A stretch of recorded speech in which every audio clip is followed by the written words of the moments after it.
Hello students, good morning. Welcome to the class. I'm Yogita. Our subject is psychiatry nursing and today we are going to study about ethical consideration. Now first let us know what do you mean by this ethics. Now ethics is the physiological it's a philosophical belief that what is right and what is wrong in a society. We are living in a society, we are following certain rules and regulations. We know that which behavior is right and which behavior is wrong. So we are having certain philosophy of our life, how I'm supposed to live, how I'm supposed to behave, and what I'm not supposed to do. So this is called a philosophy of our life, a belief. This is called ethics. Now when we say this nursing ethics, that it's a very big branch, that what you're doing for your patient, the right or wrong thing, this all comes under nursing ethics. That how we can deal with the patient. Chances are there that we may harm a patient without our knowledge, and we may get harmed by the patient. So anything can happen. So our professional care, yeah, behavior, that has to follow this nursing ethics. Now when we see this nursing ethics, we can see five main principles in nursing ethics. First is beneficence, autonomy, justice, fidelity, and veracity. Now, first principle is beneficence. That means, as a nurse, you are doing something good for your patient. Your behavior is always tend to do something better for your patient. The care you provide, the nursing care what you render to a patient, what service a patient receive in the hospital, that always make the patient feel comfortable and better. So this is called a patient is benefited because of nursing services. Now I can give you an example here. You think that you are having a patient who has got psychological distress and feeling exhausted, and as a nurse of in charge of that particular ward, you are spending some time with the patient, so now patient feel comfortable and much relaxed. Now even though you finished your duty shift, you are staying with the patient until you may find someone to replace in your place. See, this is what, even after duty, extra work you're doing is only for sake of patient, so that patient is get a benefit. Patient must feel comfortable. So this is what called the first principle of beneficence. Next, autonomy. Autonomy means here a patient has got a right to make a decision. As a nurse, you can brief about the situation to the patient, explain them the consequence and both positive and negative aspect. But whatever here, patient has got a full right to make a decision of about themselves, as well as it's a nurse duty to respect the patient decision, respect the patient whatever they decide. We cannot compel the patient to follow what the decision is made by the nurse. Now nurse will give an open opportunity to the patient to make a decision, and we are respecting the patient as a separate individual, and we are respecting the decision what is taken by the patient. Next, justice. Justice means here you are treating everyone equally. A fairness in healthcare. A fairness in healthcare. You are taking an opportunity to meet all the need of all the patients without making any partiality. Justice is maintained in exactly. I don't know how to explain that now I can give you an example. You may have different patient in your ward and you see their complaint. Now based on the complaint, you are meeting their needs. So we cannot ignore anyone. Even everyone has got a complaint of pain. Who has got a least complaint of pain, a least intensity of pain, that patient you cannot ignore. Though he has got a very less pain, it's a duty of a nurse to meet the need of that patient. So this is what called justice. Even if you want to allocate the nurse in the ward, so what you can do is you must be fair enough in decision to allocate equally nurses equally into all the wards. All the experienced nurses are equally distributed in all the wards, so that everyone get a complete and good qualitative care. So this is what called justice. Next principle, the fourth one is fidelity. Fidelity means you are doing no harm to the patient. chances are there because of nursing procedures, your nursing care when you render to a patient, you may harm the patient. It may not be consciously. Sometimes chances are there by mistakenly we can harm the patient.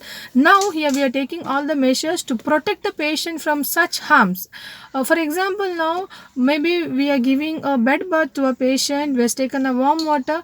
Maybe a temperature of that water was little high. Chances are there patient may get burned. See, it is not done intentionally, but patient got harmed because of nursing procedure what we did. So here in Fidelity we are taking all the measures to prevent the patient from certain harms.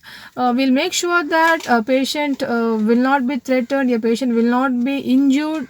Yeah, we will take all the measures to keep the patient or maintain the safety of a patient. Last is veracity. Now here veracity is a duty of every individual to tell the truth. As a nurse, staff nurse, when you work with the patient, it's your responsibility that you speak truth with your patient.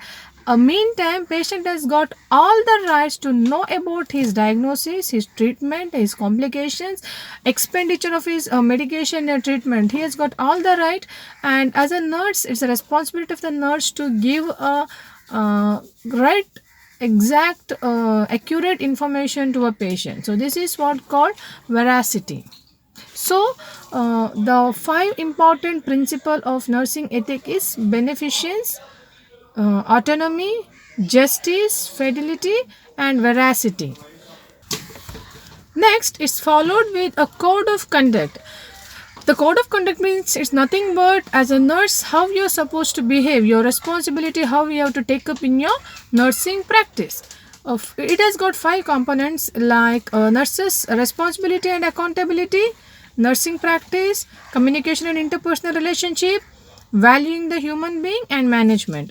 In nursing responsibility and accountability, nurse has to take a responsibility of a action what she is doing. Nurse has to meet the need of a patient by using a standard professional cares. Nurse has to meet all the professional standards when she render care to a patient. And nurse must should be aware about her self-worth, her strength and weakness. Nurse must aware and she has to act accordingly. So she has to take all the responsibility of a decision what she has done for the patient and what care or whatever the services she has given for the patient. She must be accountable for that. Next is nursing practice. Now here nursing practice is nurse has to perform all the procedures as per the protocols, meet the need of a patient, always consider a patient as a single individual. Rather than keeping a complaints of patient in mind, always we should treat the patient as a whole individual. We are not doing any procedures only to provide a soothing effect to a patient complaints. We need to consider patient as a single individual and respect them, and we have to perform our nursing practices. Also give respect to the patient as well as patient family when they are with us in hospital. They are in need of care. That may be a physical or psychological assistance that must be provided from the nurse. Third component is communication and interpersonal relationship. It's very important that a nurse will develop a rapport with the patient, good communication relationship with the patient. It has to establish a therapeutic nurse-patient relationship. We learned in previous classes that different type of relationship. Nurse has to value, nurse has to give importance for the feeling of a patient and respond to the patient in the therapeutic way. Nurse need to develop a relationship and maintain the confidentiality whenever the patient will disclose important information with them. Next is valuing human individual. Now whenever any individual come across with the nurse, nurse need to respect them as a individual. Nurse must respect the patient family as well as a team members. Never ever should behave in such a way that you will violate the right of others. As a nurse you will make others to feel low, humiliation. So nurse must learn to respect everyone without giving consideration to their age, gender, class, caste, or economic status. Nurse must to give fairness in her nursing care, and she should treat everyone equally, whoever come across to her. Next is management. Here, management means nurse must thorough enough to manage the patient by using all the resources which is available. Understand the strength and weakness of a patient, and also you understand the strength and weakness of individual. Self-worthiness should be there. Then that will help the nurse to deal with the patient. You see that various source of availability of material and resources which you can make effective use to provide a care to a patient. So this is a code of conduct which nurse has to practice when she render a care to a patient. So this is altogether about ethical consideration of patient. I hope you understood. Please keep reading and keep watching. I'll meet you in next class with a new topic. Until then, take care of yourself. Thank you all.